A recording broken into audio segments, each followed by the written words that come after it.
Pemirsa, Komisi Pemberantasan Korupsi KPK melakukan operasi tangkap tangan OTT keempat tahun 2026 ini di Banjarmasin, Kalimantan Selatan dan mengamankan Kepala Kantor Pelayanan Pajak KPP Madya Banjarmasin Mulyono. Ditemui di Gedung Merah Putih KPK Jakarta, juru bicara KPK Budi Prasetyo mengatakan OTT ini terkait kasus dugaan korupsi restitusi PPN.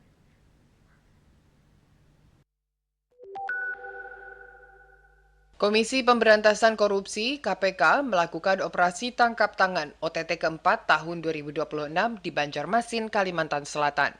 Pada OTT tersebut, KPK mengamankan 3 orang yang terdiri dari 2 orang aparatur sipil negara (ASN) dan 1 pihak swasta.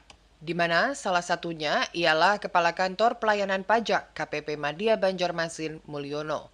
Ditemui di Gedung Merah Putih KPK Jakarta, Rabu 4 Februari, juru bicara KPK Budi Prasetyo mengatakan ketiganya diduga melakukan korupsi terkait restitusi pajak pertambahan nilai (PPN). Dari OTT tersebut, KPK mengamankan sejumlah barang bukti.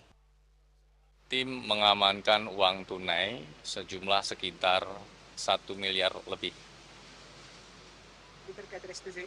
Ya, jadi terkait dengan restitusi PPN yang diajukan oleh pihak swasta di KPP Madya Banjarmasin untuk nilai restitusi mencapai puluhan miliar rupiah.